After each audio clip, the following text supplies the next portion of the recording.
Hi friends, welcome to our lifestyle diaries. ఈరోజు recipe high protein creamy kodo millet recipe.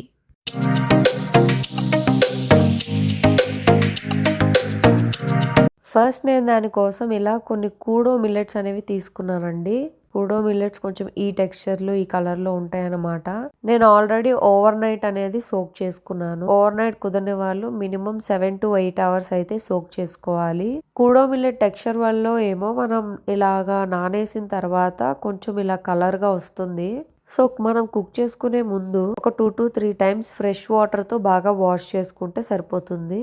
నేను next ఇలా ఒక 50 grams లో fat paneer అనేది తీసుకున్నానండి. 50 grams అయితే యూజ్ చేయలేదు, ఇంకొంచెం తక్కువే యూజ్ చేశాను. వాటిని ఇలా నీట్గా క్యూబ్స్గా కట్ చేసేసుకొని నేను పక్కన పెట్టేసుకున్నాను.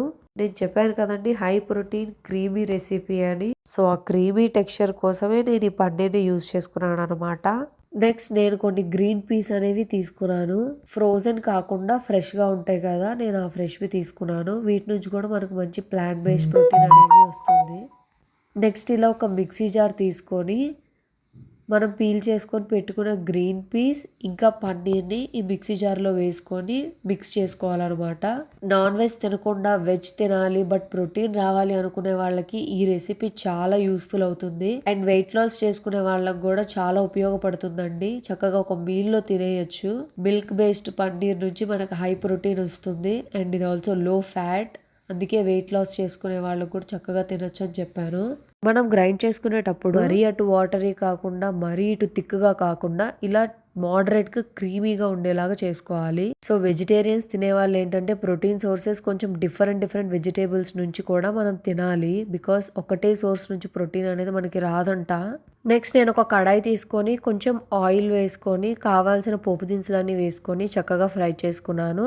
ఫ్రై చేసుకున్న తర్వాత నేను ఆల్రెడీ ఒక ఆనియన్ అనేది కట్ చేసుకొని పెట్టుకున్నానండి. సో కట్ చేసుకున్న ఆనియన్ ని కూడా మనం ఈ ఆయిల్ పోపులో వేసుకొని చక్కగా ఫ్రై చేసుకోవాలి. ఆనియన్స్ మంచిగా ఇలా ఫ్రై అయిపోయిన తర్వాత మనం కొంచెం అల్లం వెల్లుల్లి పేస్ట్ కూడా వేసుకొని పచ్చి వాసన పోయే వరకు మనం బాగా ఫ్రై చేసుకోవాలండి.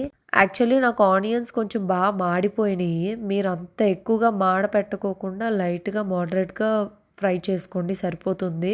అల్లం వెల్లుల్లి పేస్ట్ కూడా చక్కగా ఫ్రై అయిపోయిన తర్వాత మనం ఆల్రెడీ వాష్ చేసుకొని పెట్టుకున్న కూడో మిల్లెట్స్ని వాటర్ లేకోకుండానే మనం వేసుకొని కాసేపు ఫ్రై చేయాలండి. ఏ మిల్లెట్స్కైనా కానీ సోకింగ్ పీరియడ్ అనేది చాలా ఇంపార్టెంట్ అండి.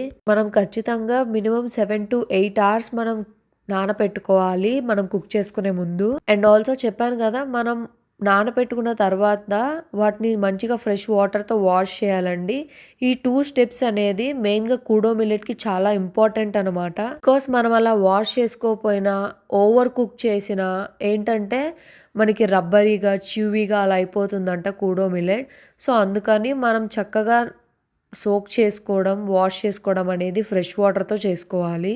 ఇలా కాసేపు ఫ్రై చేసుకున్న తర్వాత మనం కొంచెం తగినంత సాల్ట్ అనేది వేసుకొని మిక్స్ చేసుకుందాము. ఇలా బాగా మిక్స్ చేసుకొని ఆ మిల్లెట్కి పట్టిన తర్వాత ఇంకొంచెం తగినంత కారము ఇంకా కొంచెం ధనియాల పొడి అనేది వేసుకొని వీటిని కూడా మనం కాస్త బాగా మిక్స్ చేసుకోవాలి. ఇలా వేసుకొని మనం మిక్స్ చేసుకుంటే ఏంటంటే చక్కగా మిల్లెట్స్కి బాగా పడుతుంది. అందుకే వాటర్ వేయకుండానే నేను ఈ స్పైసెస్ అన్నీ వేసుకొని ఫస్టే ఫ్రై చేసుకొని మిక్స్ చేసుకున్నాను. ఇలా మిక్స్ చేసుకున్న తర్వాత తగినంత వాటర్ కూడా పోసుకోవాలండి. వాటర్ క్వాంటిటీ అనేది నాకు కూడా అంత కరెక్ట్గా తెలీదు. నేను కొంచెం సుమారుగా పోసుకొని కుక్ చేసుకుంటాను. ఎలాగో క్రీమీగా చేస్తున్నాను కాబట్టి నేను కొంచెం వాటర్ అనేది ఇలా వేసేసుకున్నాను అనమాట. మనం సిమ్ లోనే పెట్టుకొని కుక్ చేసుకోవాలండి. అప్పుడే మిల్లెట్స్ అనేవి కొంచెం చక్కగా ఉడుకుతాయి. ఇలా మనం ఒక లిడ్ అనేది పెట్టుకుంటే ఏంటంటే చక్కగా లోపల మగ్గుతూ ఉంటుంది. చూసారా, మిల్లెట్స్ అనేవి ఉడికి కొంచెం పైకి తేలుతూ ఉన్నాయి. సో కరెక్ట్ గా ఈ టైంలో ఏంటంటే మిల్లెట్స్ అనేవి ఇంకా గట్టిగానే ఉంటే మనం వాటర్ అనేది మిక్స్ చేసుకోవచ్చు. లేదు అంటే ఆ వాటర్ తోని కుక్ అయిపోతాయి. ఇందులో ఇంకొంచెం టేస్ట్ కోసం నేను బఠానీ అనేది ఇంకొన్ని ఉంటే వేసుకున్నానండి. ఆల్రెడీ కొన్ని బఠానీ గ్రైండ్ చేసుకొని పెట్టుకున్నాం కదా, చూడ్డానికి బాగుంటుంది అని చెప్పేసి నేను ఇంకొన్ని బఠానీ అయితే ఉంచుకొని ఇలా మిక్స్ చేసుకొని కుక్ చేసుకుంటున్నాను. చూసారా, కాసేపటికే చక్కగా వాటర్ అంతా ఇంకిపోయి నీట్గా కుక్ అయిపోయింది. సో కాసేపు మనం అటు ఇటు ఫ్రై చేసుకున్న తర్వాత మనం ఆల్రెడీ పన్నీర్ ఇంకా బఠానీ అనేది గ్రైండ్ చేసుకొని పేస్ట్ పక్కన పెట్టుకున్నాం కదా, అది ఇప్పుడు మనం దీనిలో మిక్స్ చేసుకోవాలి. సో మిక్స్ చేసుకునే ముందు ఏంటంటే మనము ఆ మిల్లెట్ అనేది ఉడికిందో లేదో చూడాలండి. ఉడికిందా లేదా ఎలా తెలుస్తుంది అంటే మనకు అన్నం వెతుకులాగా కొంచెం మెత్తగా తగలాలి. అలా తగిలిన తర్వాత మనం ఈ పేస్ట్ అని వేసుకొని బాగా మిక్స్ చేసుకోవాలన్నమాట. అలా కుక్ అవ్వకుండా మనం ఈ క్రీమీ పేస్ట్ కానీ వేసాము అంటే ఇంకా అసలు మిల్లెట్స్ అనేవి గట్టిగా అయిపోతాయి, ఇంకెక్కువ కుక్ అవ్వవు. అందుకని మనం కుక్ చేసుకున్న తర్వాతే ఈ పేస్ట్ అనేది వేసుకోవాలి. వేసుకున్న తర్వాత మనం ఇంకొంచెం సేపు మగ్గ పెట్టుకోవాలి, అది కొంచెం క్రీమీగా అయ్యే వరకు. అండ్ ఆల్సో ఏంటంటే పన్నీర్ వేసాం కదా, ఆ పచ్చివాసన కూడా పోవాలి. అది పోయే వరకు మనం చక్కగా మగ్గ పెట్టుకుంటూ ఇలా మిక్స్ చేసుకుంటూ కుక్ చేసుకోవాలి. మిల్లెట్స్ అనేవి మన హెల్త్ కి చాలా మంచిదండి. కూడో మిల్లెట్ లో అయితే some amount of iron, magnesium, phosphorus అన్ని ఉంటాయండి. మన బోన్ హెల్త్ కి చాలా మంచిది. బట్ దీనిలో ఉన్న ఐరన్ మనకి మంచిగా అబ్జార్బ్ అవ్వాలి అంటే మనం ప్రాపర్ గా సోక్ చేసుకోవాలి అండ్ ఆల్సో ప్రాపర్ గా కుక్ చేసుకోవాలి. అప్పుడే ఈ కూడో మిల్లెట్ లో ఉన్న ఐరన్ అనేది మనకి అబ్జార్బ్ అవుతుంది. నేను ఇందాక ఆల్రెడీ అది కుక్ అయిందో లేదో మీకు చూపించాను చూసారా, అలా మధ్య మధ్యలో మనం చూసుకోవాలి. మెత్తగా తగిలే వరకు మనం కుక్ చేసుకోవాలి. ఆల్సో మరీ ఓవర్ కుక్ చేయకూడదు. ఆరిపోయిన తర్వాత ఏంటంటే రబ్బరీగా ఉంటుంది, అది తినడానికి మనం అంతగా ఇష్టపడము. సో కుక్ చేసుకునేటప్పుడు చూసారా ఆయిల్ అనేది పైకి తేలుతూ ఉంది. ఈ ప్రాసెస్ లో ఏంటంటే పన్నీర్ పచ్చివాసన అనేది పోయిద్ది అండ్ మనకి మంచిగా టేస్ట్ అనేది వచ్చింది. ఇందులో గ్లైసమిక్ ఇండెక్స్ తక్కువ ఉంటుంది కాబట్టి డయాబెటిక్స్ ఉన్న వాళ్ళు కూడా చక్కగా తినొచ్చండి. అండ్ ఈ కూడో మిల్లెట్ లో మంచి యాంటీ ఆక్సిడెంట్స్ కూడా ఉన్నాయి.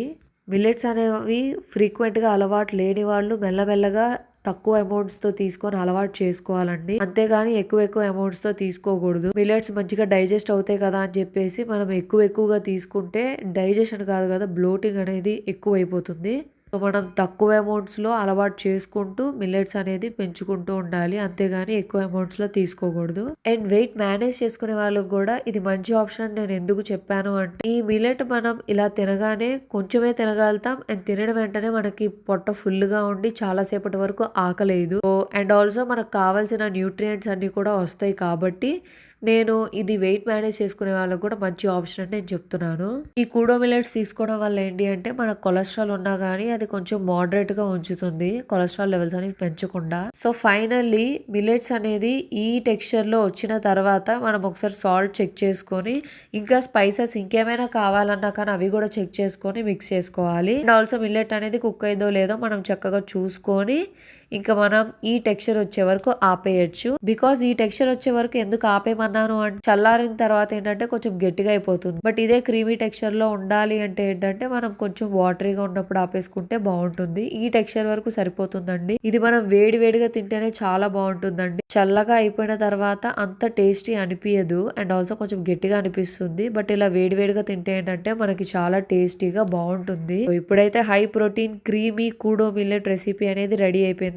మీకు తప్పకుండా ఈ రెసిపీ నచ్చిద్దని అనుకుంటున్నాను. ఎలా ఉందో ట్రై చేసి కమెంట్ చేయడం మాత్రం మర్చిపోకండి. కమెంటే కాదండి, సబ్స్క్రైబ్ చేయడం మాత్రం అస్సలు మర్చిపోకండి. ఈ కూడో మిల్లెట్ అనేది అడల్ట్సే కాదు, కిడ్సే కాదు, ఆల్ ఏజ్ గ్రూప్స్ ఎవరైనా తీసుకోవచ్చు అండి. సో ఇంకా మంచి మిల్లెట్ రెసిపీస్, ఇంకా మంచి హెల్దీ రెసిపీస్ తో మేము ముందుకు వచ్చేస్తాను. Thank you.